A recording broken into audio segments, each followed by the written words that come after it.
Kelompok 6 beranggotakan yang pertama Ahmad Hazib Wardana, Anggun Mega Cahyani, Haya Alfiani Rizkina, Nurul Alia Usman, Safila Rahmawati, dan yang terakhir Titis Adining Tias.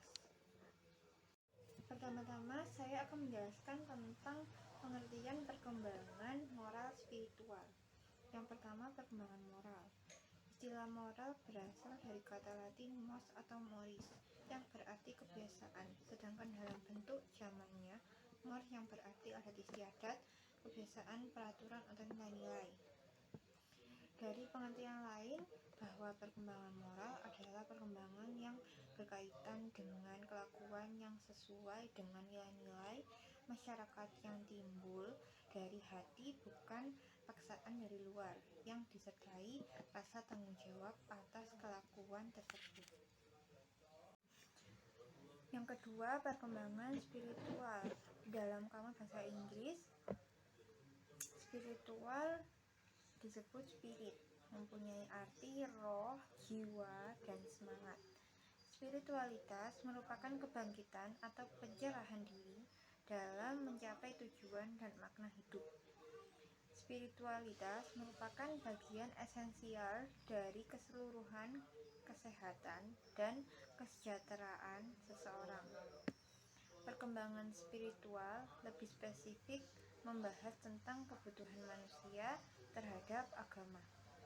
Agama adalah sebagai sistem organisasi, kepercayaan, dan peribadatan di mana seseorang bisa mengungkapkan dengan jelas secara lahiriah mengenai spiritualitasnya. Perkembangan spiritual diartikan sebagai tahap di mana seseorang yang dalam hal ini adalah peserta didik untuk membentuk kepercayaannya, baik berupa kepercayaan yang berhubungan dengan religi maupun adat.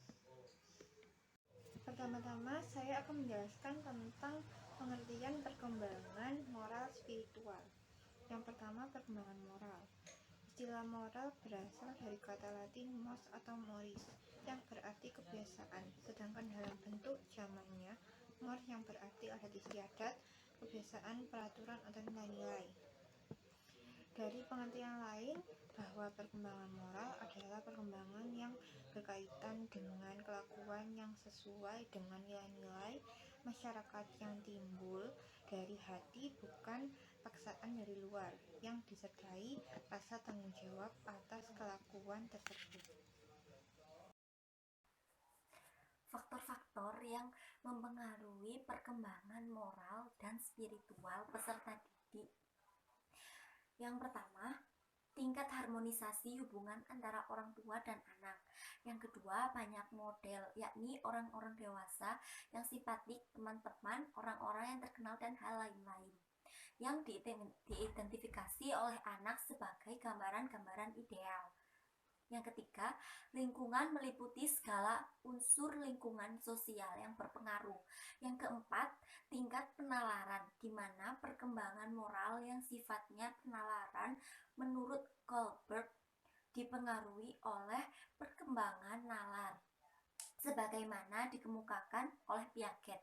Yang kelima, ada makin tinggi tingkat penalaran seseorang menurut tahap-tahap perkembangan Piaget, makin tinggi pula tingkat moral seseorang. Interaksi sosial dalam memberikan kesepakatan pada anak untuk mempelajari dan menerapkan standar perilaku yang disetujui masyarakat, keluarga, sekolah, dan dalam pergaulan dengan orang lain. B. Tahap perkembangan moral spiritual. Yang pertama, tahap-tahap perkembangan moral. Tahap realisme moral usia 0-5 tahun. Pada tahap ini, perilaku anak ditentukan oleh ketaatan otomatis terhadap peraturan tanpa penalaran atau penilaian. Anak menilai tentang keadilan mulai berubah. Usia 7-12 tahun. Pada tahap ini, anak menilai perilaku atas dasar tujuan. Konsep tentang benar atau salah mulai dimodifikasi, yakni lebih luas atau fleksibel. Konsep tentang keadilan mulai berubah.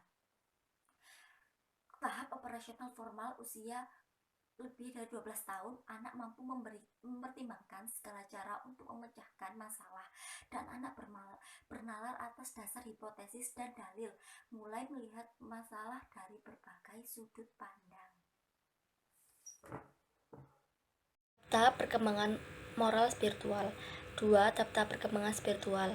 Menurut James Wiflower, mengembangkan suatu tahap perkembangan dalam keyakinan seseorang atau state of faith development. Sepanjang rentang kehidupan manusia, beliau mengemukakan kepercayaan merupakan orientasi holistik yang menunjukkan hubungan antara individu dalam alam semesta. Aplikasi perkembangan moral spiritual terhadap guru. Beberapa strategi yang mungkin dapat dilakukan guru di sekolah dalam membantu perkembangan moral peserta didik. Yang pertama yaitu memberikan pendidikan moral dan keagamaan melalui kurikulum tersembunyi, yakni menjadi sekolah sebagai atmosfer moral dan agama keseluruhan. Yang kedua, memberikan pendidikan moral secara langsung, yakni pendidikan moral dengan pendekatan pada nilai dan juga sifat selama jangka waktu tertentu. Yang ketiga, yakni memberikan pendekatan moral melalui pendekatan klarifikasi, yaitu pendekatan moral tidak langsung yang berfokus pada upaya membantu siswa memperoleh kejelasan mengenai tujuan hidup mereka dan apa yang berharga untuk dicari dalam klarifikasi nilai. Selanjutnya adalah permasalahan perkembangan moral spiritual. Yang pertama, permasalahan perkembangan moral spiritual pada anak. Anak-anak merupakan individu yang unik dan memiliki karakteristik tertentu yang bersifat khas dan spesifik. Pada dasarnya, setiap anak adalah individu yang berkembang. Dalam hal ini, pendidikan maupun pembelajaran sangat dominan dalam memberikan kontribusi untuk membantu dan mengarahkan perkembangan anak supaya menjadi positif dan optimal. Setiap anak memiliki irama dan kecepatan perkembangan yang berbeda-beda. Begitu pula dalam perkembangan moral dan spiritual, setiap anak juga memiliki kecepatan yang berbeda-beda. Selain itu, pasti ada beberapa permasalahan pada setiap proses perkembangannya. Yang kedua adalah permasalahan perkembangan moral spiritual pada remaja. Saat anak menginjak usia remaja, moral dan spiritualnya sangat perlu diperhatikan karena remaja merupakan generasi penerus bangsa. Ditambah lagi, moral dan spiritual remaja pada masa kini dirasa semakin menurun. Dampak buruk yang terjadi apabila remaja saat ini memiliki moral dan spiritual yang buruk adalah generasi bangsa kedepannya juga akan buruk. Seperti yang kita tahu bahwa sekarang ini bangsa Indonesia tengah mengalami krisis moral. Misalnya, yang banyak terjadi adalah pergaulan antara anak remaja laki-laki dan remaja perempuan yang terlewat bebas dan sudah jauh dari kata wajar. Contoh lainnya adalah banyaknya aksi anarkis, penggunaan obat terlarang atau narkoba, seks bebas, dan pornografi yang banyak dilakukan oleh kaum remaja pada era milenial ini. Permasalahan perkembangan moral spiritual yang ketiga yaitu permasalahan perkembangan moral spiritual pada orang dewasa. Mengenai perkembangan spiritual pada masa dewasa, Carl menjelaskan bahwa pada masa ini seseorang telah memiliki tanggung jawab terhadap sistem nilai yang dipilihnya. Dengan demikian, aspek keagamaan atau spiritual sulit diubah di usia dewasa. Motivasi beragama pada orang dewasa didasarkan pada penalaran yang logis, sehingga ia akan mempertimbangkan sepenuhnya menurut logika. Sudah menjadi suatu hal yang tetap, artinya sudah tidak ikut-ikutan lagi dan lebih berdasar pada kepuasan atau nikmat yang diperoleh dari pelaksanaan ajaran agama tersebut. Selanjutnya yaitu solusi permasalahan perkembangan moral spiritual.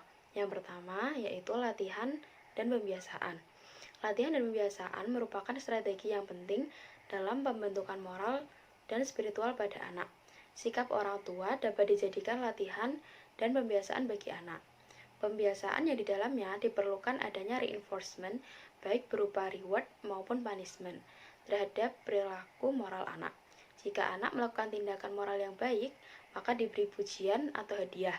Begitu pula sebaliknya, jika anak melakukan tindakan yang buruk, maka akan diberikan sanksi. Dari adanya pembiasaan ini, anak akan menyadari perilaku moral yang mana yang harus diamalkan dalam kehidupan dan mana yang harus dihindari.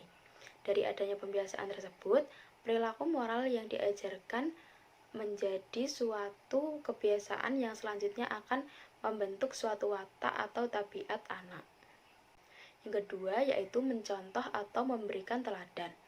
Memberikan contoh berarti menjadi model perilaku yang baik untuk seorang anak, karena cara ini bisa menjadi cara paling efektif untuk membentuk moral dan spiritual anak. Dalam hal ini, keluarga berperan aktif dalam memberikan contoh teladan kepada anaknya. Solusi permasalahan perkembangan moral spiritual. Yang ketiga adalah pengembangan perasaan bersalah dan rasa malu. Rasa bersalah merupakan sejenis evaluasi diri, khusus terjadi apabila seorang individu mengakui perilakunya.